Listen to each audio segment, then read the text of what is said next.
अस्सलाम वालेकुम दोस्तों, पीके मेगा वीडियो की जानब से आपको खुशामदीद कहते हैं।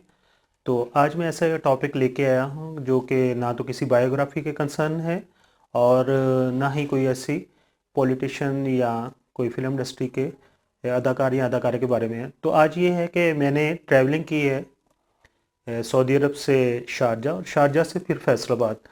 तो टॉपिक ये है कि जो फॉरेन कंट्री में रह रहे हैं और जिन्होंने अभी तक ट्रैवलिंग पाकिस्तान में नहीं की, उनके ज़हन में एक क्वेश्चन है।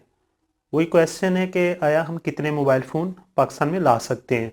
तो इससे पहले बहुत सारी वीडियोस बनी हुई हैं, लोगों ने बहुत सारे व्यूज़ भी लिए हैं, लेकिन वो उनका अपना एक्सपीरियंस नहीं है, जिसकी वजह से ये अभी तक क्लियर नहीं हुआ कि आप कितने मोबाइल ला सकते हैं, मोबाइल फ़ोन लेके आ सकते हैं, और एक उनके ऊपर कस्टम ड्यूटी कितनी है। तो मैं आज अपना एक्सपीरियंस आपके साथ शेयर करूँगा, क्योंकि मैंने एक हफ़्ता पहले जो ट्रैवलिंग की है सऊदी अरब से शारजा और शारजा से फिर फैसलाबाद के अंदर, तो उसका तरीक़ाकार ये है कि जब मैं वहाँ से चला था तो मेरे पास दो मोबाइल फ़ोन थे। एक मोबाइल फ़ोन जो कि मैं सऊदी अरब के अंदर यूज़ कर रहा था, डबल सिम वाला था, और दूसरा मोबाइल मैंने नया लिया था, वो मैं लेके आ रहा था हुआवे का यहाँ पर। तो मेरे ज़हन में जो प्लानिंग थी उसमें ये था कि जो मैं सऊदी अरब में यूज़ कर रहा हूँ तो वो इसको मैं रजिस्टर्ड यहाँ पर नहीं करवाऊँगा, और जो दूसरा नया मोबाइल है, फ़ोन है मेरे पास, उसको मैं रजिस्टर्ड करवा लूँगा। तो उसका तरीक़ाकार क्या था, जो लोगों के ज़हन में क्वेश्चन है, क्योंकि मेरा अपना एक्सपीरियंस है तो इसमें कोई डाउटफुल चीज़ नहीं है।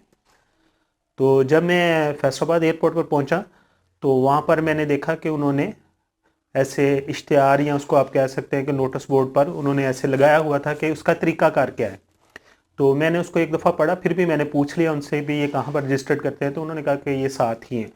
वहाँ पर मैंने उनसे, जो उनका नुमाइंदा था, उनसे मिला, तो उनको मैंने बताया कि भी मेरे पास दो मोबाइल फ़ोन हैं और एक मोबाइल फ़ोन मैं पाकिस्तान में यूज़ करना चाहता हूँ, ये नया है। तो उन्होंने मुझे एक फॉर्म दे दिया। फॉर्म आपको डिस्प्ले पे दिखा भी देंगे, क्योंकि उसकी मैंने स्नैपशॉट यानी कि उसकी पिक्चर मैंने ले ली थी।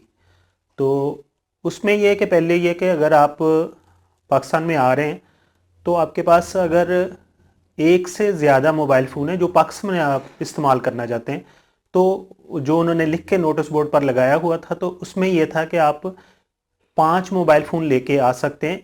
एक मोबाइल फ़ोन वो जो कि आप यूज़ करना चाहते हैं वो फ्री ऑफ कास्ट है, यानी कि उसके ऊपर कोई कस्टम ड्यूटी नहीं है, जो आप पाकिस्तान में यूज़ करना चाहते हैं। और दूसरे जो 5, उसके अलावा जो 5 होंगे, यानी कि उन पे आपको कस्टम ड्यूटी पे करना पड़ेगी। तो कुछ लोगों ने अपनी वीडियोज़ में कहा कि नहीं, आप 2 मोबाइल फ़ोन लेके आ सकते हैं, उन पे कस्टम ड्यूटी नहीं।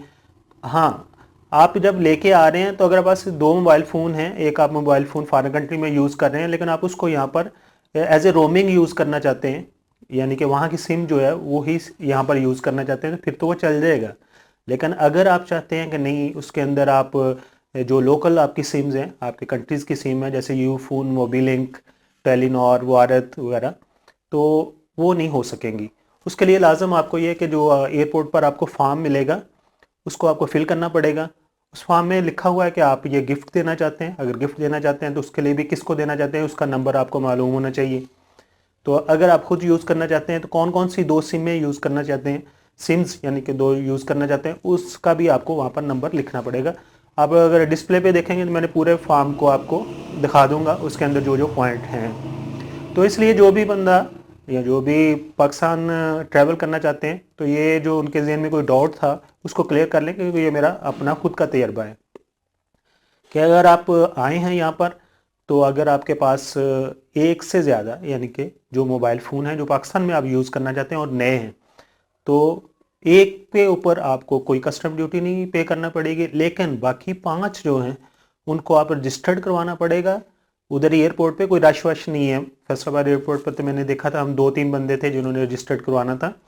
तो ये कि बड़ा इजी है, जस्ट एक फॉर्म फिल करना है। वो फॉर्म जब आप फिल कर देंगे, ना ही उस वक्त तो वो आपसे कुछ यानी कि पेमेंट लेते हैं, लेकिन अगर 5 मोबाइल जो फ़ोन जो आप रजिस्टर्ड करेंगे तो उसके लिए वो आपको कस्टम ड्यूटी जितनी भी है वो पे करनी पड़ेगी। तो ये कि वो फॉर्म आप जब आपने फिल कर दिया आपने, तो वो उनको जमा करा देना है। वो अगले दिन मैंने अपना मोबाइल फ़ोन यूज़ किया था तो वो चल रहा था, उसमें दोनों ही सिम चल रही थी। तो दूसरा ये क्वेश्चन है कि आया ये मोबाइल फ़ोन वाईफाई पर काम करेंगे।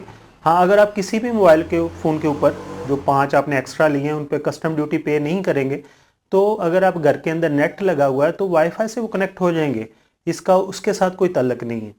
लेकिन अगर आप उसके अंदर सिम इस्तेमाल करना चाहते हैं कोई भी नेटवर्क की, तो वो नहीं काम करेगी। तो इसलिए अपने जहन में ये ज़हन-नशी कर लें कि एक से ज़्यादा, एक मोबाइल फ़ोन फ्री है, उसके अलावा 5 मोबाइल फ़ोन आप ला सकते हैं एक से ज़्यादा। उन 5 मोबाइल फ़ोन पे आपको कस्टम ड्यूटी पे करना पड़ेगी। अगर आपको ये वीडियो पसंद आई हो, क्योंकि ये वीडियो मेरे जो चैनल का टेस्ट है उससे ज़रा डिफरेंट है, तो और मेरे चैनल पर आप सब्सक्राइब नहीं कर चुके तो प्लीज़ मेरे चैनल को सब्सक्राइब कीजिए, क्योंकि मैं जो आपको न्यूज़ दूंगा वो अपने एक्सपीरियंस पे या अपने किसी ख़ास दोस्त के एक्सपीरियंस पर देंगे। वैसे जो हवा में बातें छोड़ते हैं उस तरह का कोई आपको ऐसी वीडियो नहीं देंगे। और मेरे चैनल के साथ जुड़े रहिए, मेरे चैनल को सब्सक्राइब कीजिए। आप तमाम दोस्तों का बहुत बहुत शुक्रिया। Thank you so much.